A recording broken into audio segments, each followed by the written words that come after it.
Hi guys, കൃഷിയുടെ പുതിയ വീട്ടിലേക്ക് ഏവർക്ക് സ്വാഗതം. അപ്പോൾ ഇന്ന് ഭയങ്കര സന്തോഷമാണ്. കാരണം 1K ആയിട്ടുണ്ട് നമ്മളെ ചാനൽ. കുറേ നാളത്തെ കഷ്ടപ്പാട് തന്നെയാണ്. അപ്പം നിങ്ങൾ സബ് ചെയ്ത എല്ലാവർക്കും ഒത്തിരി നന്ദി. ഇനിയും ഇതുപോലെ സപ്പോർട്ട് ചെയ്ത് കൂടെ നിൽക്കുക. പിന്നെ ഇന്നത്തെ വീഡിയോ എന്ന് പറഞ്ഞാൽ ഇത്തിരി വെറൈറ്റി വീഡിയോ ആണ് ഏട്ടാ.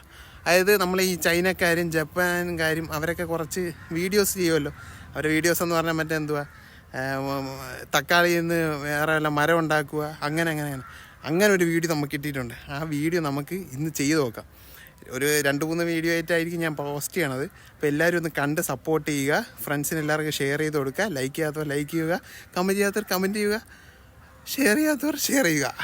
പുതിയ കണ്ടൻറ്റ് നിങ്ങളിൽ എങ്ങനെ എത്തിക്കുമെന്നും പറഞ്ഞ് വിചാരിച്ചിരുന്നപ്പോഴാണ് ഇൻസ്റ്റയിൽ ഇങ്ങനെ ഒരു വീഡിയോ കണ്ടത്. നമുക്കപ്പോൾ ചെയ്ത് നോക്കാമല്ലോ. ഇവരെ സംഭവം ഉണ്ടാക്കണമെന്ന് വെച്ചാൽ സവാളയിൽ നിന്ന് മാവുണ്ടാക്കും. മനസ്സിലായോ? സവാളയിൽ നിന്ന് മാവേ അത് അവർ കായ്പ്പിച്ചെടുക്കും. നമുക്ക് അറിയണമല്ലോ. അപ്പം നമുക്കൊന്ന് പരീക്ഷിച്ച് നോക്കാം. അതിന് കുറച്ച് മണ്ണെടുത്ത് അതിൻ്റെ അകത്ത് ചാണകപ്പൊടി, പിന്നെ വേപ്പിൻ പിണ്ണാക്ക്, അങ്ങനത്തെ എല്ലാ സാധനങ്ങളും വാരി പറക്കിയിട്ടുന്നുണ്ട്. അവർ വേറെ എന്തൊക്കെ സാധനമാണ് ഇടുന്നത് കേട്ടോ. അവരെ സാധനം നമ്മളില്ലാതെ നമ്മളുള്ള സാധനം വെച്ചാൽ നമ്മളുണ്ടാക്കും. നമ്മളതും കൂടെ വളരണമെന്ന് അറിയണമല്ലോ. സവാളയിൽ നിന്നൊക്കെ മാവൊക്കെ പൊടിച്ച് വന്ന ഇതൊക്കെ ചരിത്രം. എൻ്റെ അറിവിൽ അങ്ങനെയൊന്നും പൊടിക്കാറില്ല. നമുക്ക് നോക്കാം എന്തായാലും. അങ്ങനെ ഇതെല്ലാം നല്ല രീതിയിൽ ഇങ്ങനെ മിക്സ് ചെയ്ത്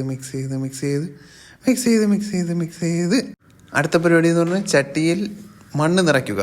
പക്ഷേ മണ്ണിനിടയിൽ നമ്മൾ ഇടയ്ക്കിടയ്ക്ക് കുറച്ച് സാധനങ്ങൾ ആഡ് ചെയ്യണം. നമ്മൾ സാധാരണ ചട്ടിക്കടിയിലെല്ലാം ഓട്, കരിക്കട്ട, അങ്ങനത്തെ സാധനങ്ങളല്ലേ ഇടണം. പക്ഷെ നമ്മൾ അങ്ങനെയല്ല. ആ വീഡിയോയിലും അങ്ങനെയല്ല ഗൈസ്. ഇത് കണ്ടോ, പപ്പായയുടെ ഇല, തെർമോക്കോള്, കരിയില,